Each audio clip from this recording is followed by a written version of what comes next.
딱 한 장 성경 읽기 창세기 12장입니다. 창세기 12장부터 50장까지를 우리가 소위 족장사다 이렇게 이야기를 합니다.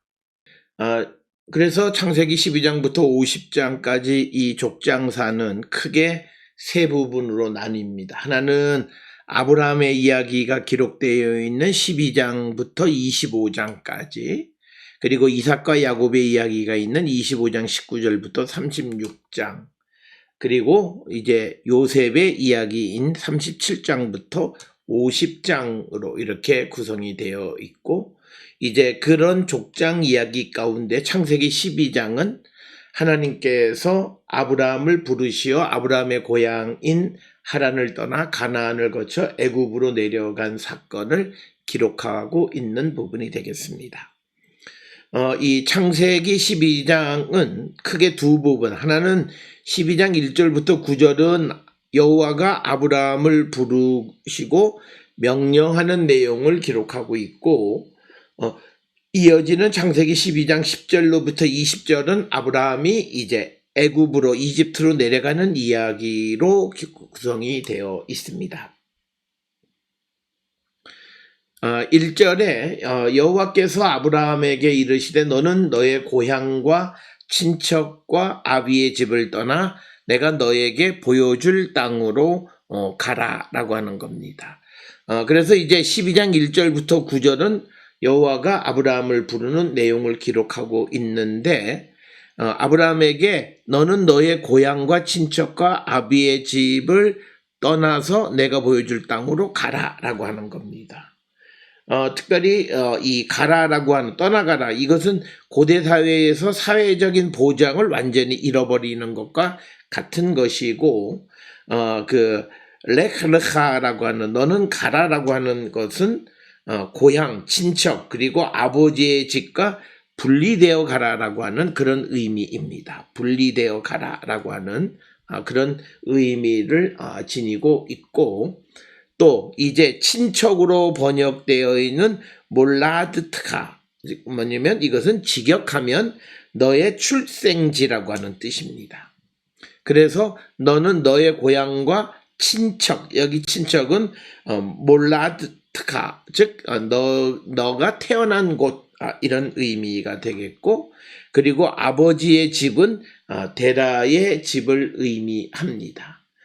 그래서 고향과 친척과 아비의 집을 떠나라 라고 하는 것이 1절의 내용이 되겠습니다. 특별히 우리가 이 데라를 살펴보게 되면, 데라는 아브라함이 떠난 후에 60년을 더 살았습니다. 데라가 총 205세를 살았는데, 이 데라가 70에 아브라함을 낳았습니다. 그리고 75년 후인 145세 때, 즉 아브라함이 75세 때 하란을 출발하여서 떠나갔다라고 하는 거죠.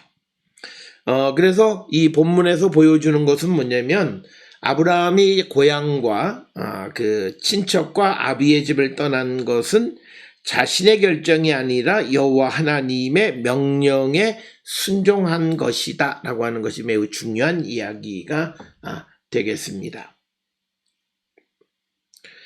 이어지는 2절 3절은 고향과 아비의 집을 떠난 결과로 받게 되는 그 어떤 축복과 같은 건데, 첫째는 내가 너로 큰 민족을 이루고 너에게 복을 주어 내 이름을 창대하게 하리니 너는 복이 될지니라.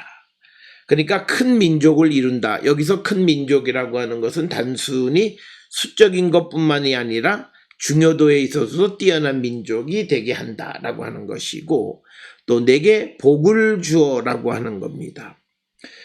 아바레흐하라고 하는 것은 물질적인 번성함을 즐기게 해주겠다라고 하는 의미고, 그 다음에 너의 이름을 창대하게 하리니 라고 하는 의미는 아브라함이 명성을 얻을 뿐 아니라 아브라함이 뛰어난 인물로 높이 평가될 것이다 라고 하는 겁니다. 그래서 이것은 아브라함의 영토가 넓다는 의미도 내포하고 있다라고 하는 거죠. 그것은 이제 고대 근동에서는 이름이 그 사람의 존재 자체를 나타내는 것이기 때문에 우리가 그렇게 이해할 수도 있습니다.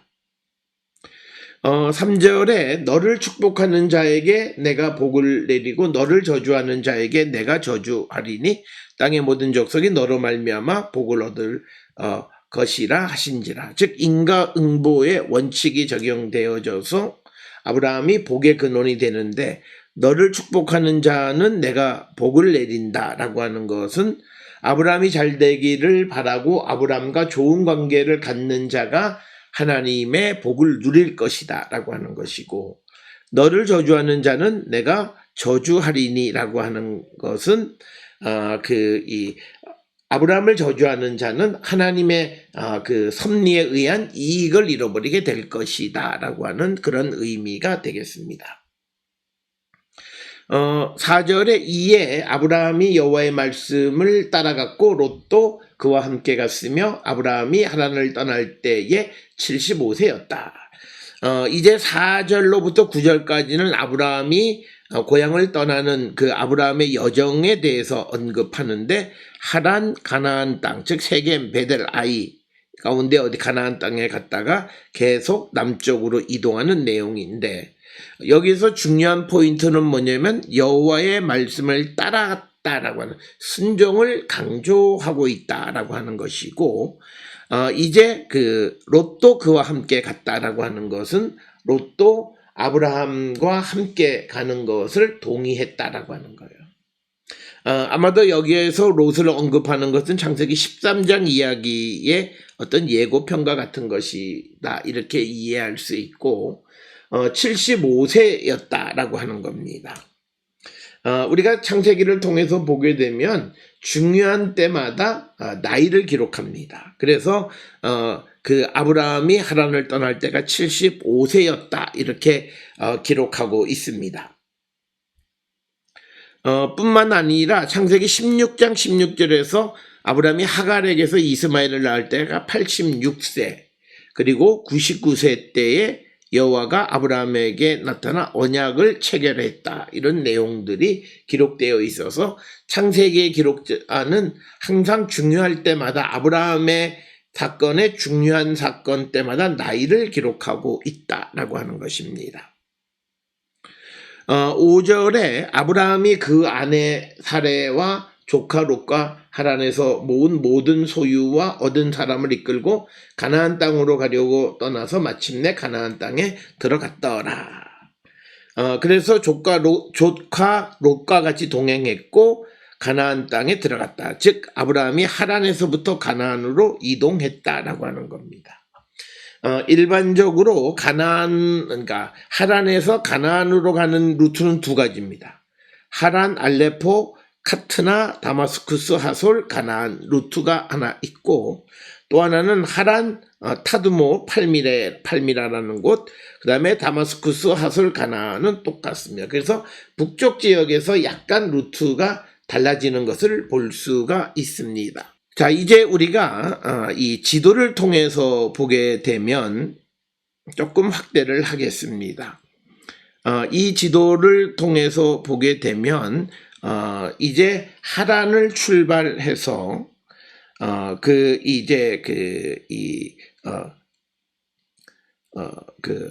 알레포를 거쳐서 다마스커스를 거쳐서 하솔을 지나서 가나안 땅으로 들어오는 루트가 있고, 그 다음에 앞에서 보았던 것처럼 하란에서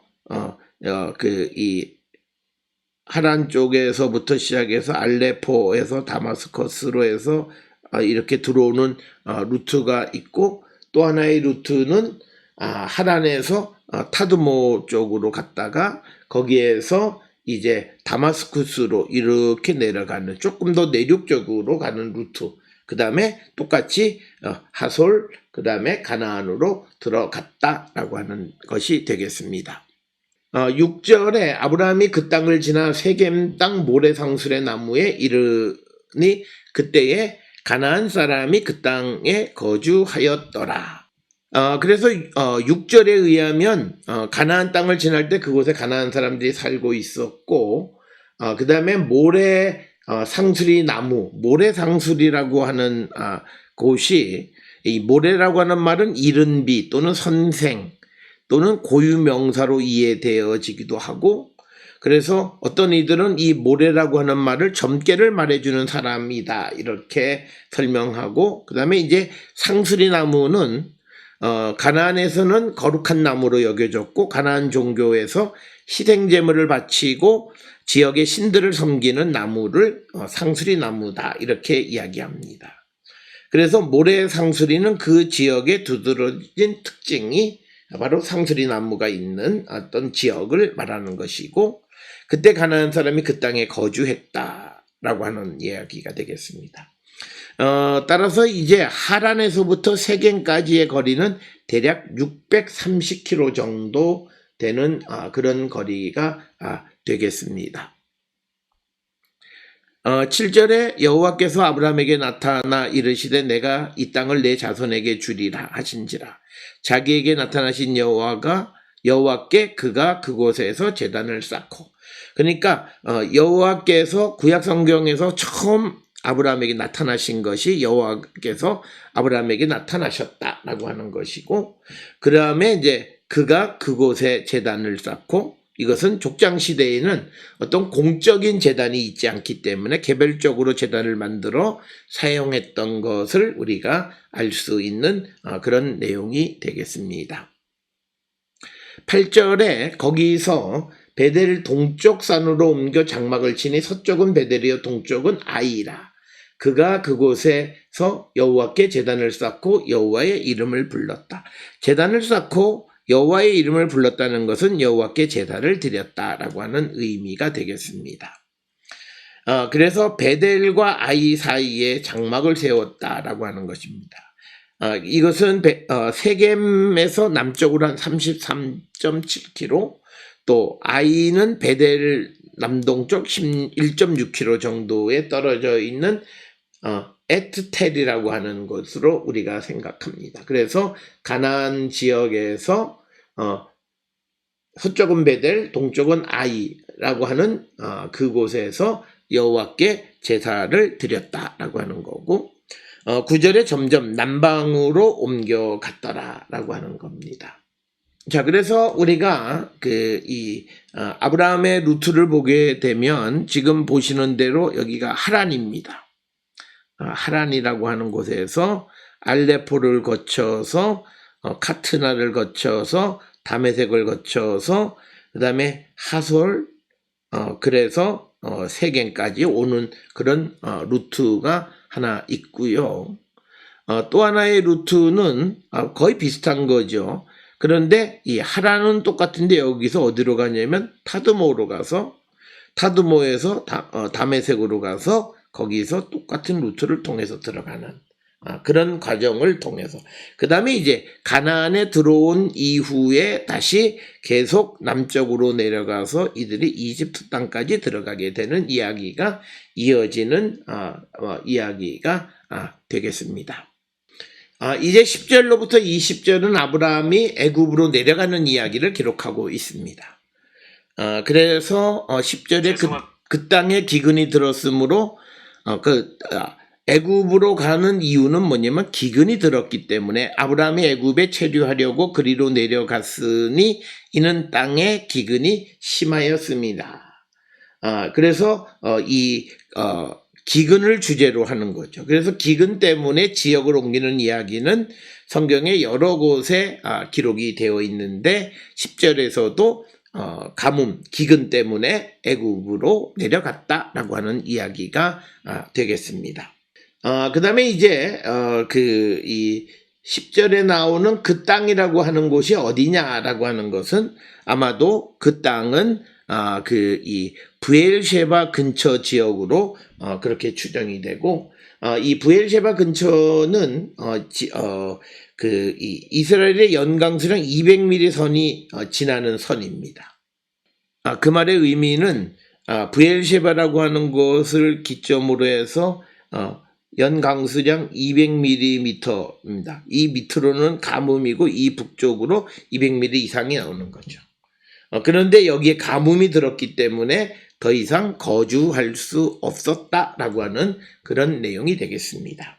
11절에 그가 애굽에 가까이 이르렀을 때 그의 아내 사라에게 말하되 내가 알기에 그대는 아리따운 여인이라. 그러니까 아브라함은 75세고 사라는 10살 아래 65세였습니다. 그래서 11절로부터 15절에서는 아브라함이 사라를 누이 동생으로 속이는 것을 기록하고 있습니다. 이에 대해서 람반은 아브라함이 족장으로서 부주의하게 큰 죄를 지은 것이라고 이 사건에 대해서 비판하고 있다라고 하는 것을 우리가 기억하면 되겠고, 이제 12절에 애굽 사람이 그대를 볼 때에 이르기를 이는 그의 아내라 하여 나는 죽이고 그대는 살리리라. 즉 사레가 아름답기 때문에 그녀를 취하기 위해서 그녀의 남편인 아브라함을 죽일 것이다 라고 하는 겁니다. 그래서 이제 13절에 원하건대 그대는 나의 누이라 하라. 그러니까 나의 누이라 하라. 그러면 내가 그대로 말미암아 안전하고 내 목숨이 그대로 말미암아 보존되리라 하니. 그러니까 지금 이 13절에 있는 이것은 이 아브라함이 사라에게 부탁하는 건데 자기 생명을 유지하기 위해서 지금 자기의 부인을 아내라고 말하지 않고 누이라고 얘기한다라고 하는 것은 애굽 사람들이 사례를 범할 수 있다라고 하는 겁니다. 그럼에도 불구하고 그는 목숨을 위해서 이제 아내를 누이로 거짓말하라고 이야기하는 것입니다. 그래서 14절에 아브라함이 애굽에 이르렀을 때 애굽 사람들이 그 여인이 심히 아리따움을 보았다. 그 사례가 매우 고왔다라고 하는 겁니다. 그래서 15절에 바로의 고관들이 그를 보고 바로 앞에서 칭찬함으로 그 여인을 바로의 궁으로 이끌어 들인지라. 그러니까 이제 바로 앞에서 칭찬했다라고 하는 것의 내용은 사례가 바로에게 적합하다라고 하는 그런 내용으로 우리가 추정할 수 있습니다. 그래서 이에 바로가 그로 말미암아 아브라함을 후대함으로 아브라함이 양과 소와 노비와 암수 나귀와 낙타를 얻었더라. 여기에 등장하는 그 가축들 가운데에서 나귀라고 하는 것은 나귀가 아니라 낙타입니다. 낙타라고 하는 것은 이 시대에는 낙타를 사용하지 않았어요. 그래서 16절에 낙타가 등장하는 것을 시대착오적인 기록이다. 그리고 여기에서 이 낙타는 이집트는 단복 낙타를 주로 길렀다라고 하는 것입니다. 그래서 17절에 여호와께서 아브라함의 아내 사레의 일로 바로와 그 집에 재앙을 내리셨다라고 하는 겁니다. 여기서 재앙으로 번역이 되었지만 그 시브리어 원문은 느가임입니다. 네가라고 하는 네가, 즉 이것은 레위기에서는 나병으로 번역이 되어 있습니다. 그래서 이것은 하나님께서 그 바로의 집에 큰 재앙은 바로 아마도 어떤 피부병 이런 재앙을 내리셨다라고 하는 겁니다. 그래서 라쉬는 레위기에 의하면 나병은 피부뿐만 아니라 집에도 생기고 의복이 여러 곳에도 생기는 겁니다. 그래서 바로에게 임한 재앙은 그 집과 그의 몸에 나병의 증상이 나타난 것으로 보통 많이 해석을 합니다. 그렇게 되자 18절에 바로가 아브라함을 불러 이르되 내가 어찌하여 나에게 이렇게 행하였느냐, 내가 어찌하여 그를 너의 아내라고 내게 말하지 아니하였느냐. 그래서 18절부터 20절에 의하면 바로가 아브라함에게 왜 자신을 속였는가를 추궁하자 아브라함은 아무 말도 하지 못하는 아마도 이 아브라함이 침묵을 지킨 것은 자신의 죄를 인정한 것으로 우리가 이해할 수 있는 그런 대목이 되겠습니다. 19절에 내가 어찌 그를 누이라 하여 내가 그를 데려다가 아내를 삼게 하였느냐. 내 아내가 여기 있으니 이제 데려가라. 그래서 바로가 아브라함에게 그의 거짓말을 추궁하고 사례를 돌려보내는 내용이 되겠습니다. 20절에 바로가 또 사람들에게 그의 일을 명하며 그들이 그와 함께 그의 아내와 그의 모든 소유를 보내었다. 그래서 바로의 명령에 의해서 아브라함과 사레 그리고 그의 모든 재산을 가지고 애굽에서 나오게 되어졌다라고 하는 그런 내용이 되겠습니다. 우리가 이 창세기 12장 10절로부터 20절은 가뭄으로 굶어 죽을 위기에 처한 아브라함은 가족과 함께 이집트로 내려갑니다. 그러나 그곳에서 또 다른 위기에 놓이게 됩니다. 아브라함은 하나님의 도우심은 생각하지 않고 사례를 희생시켜서 자신의 생명을 구원하고자 했고, 아브라함은 목숨을 건지고 선물까지 받게 되지만 그러나 사례를 이제 그 바로에게 이제 빼앗기게 되어졌고, 그런 상황에 하나님의 개입이 나타났다라고 하는 겁니다. 아브라함이 하나님에게 요청하지 않았지만 하나님이 이제 개입하시는 것이고, 그 결과 아브라함은 바로에게 큰 창피를 당하게 되고 아브라함은 침묵으로 자신의 과오를 인정하게 된다. 그래서 오늘 이 말씀은 선택된 지도자도 하나님이 약속하신 장래를 인간적인 실책과 약점에도 불구하고 그 약속을 열어주시는 분이시다라고 하는 것을 우리가 찾아볼 수 있습니다. 우리가 이 창세기 12장 6절로부터 13장 18절까지 아브라함의 행로들을 보면 이것은 창세기 33장 18절에서 35장 27절의 야곱의 행보와 비슷합니다.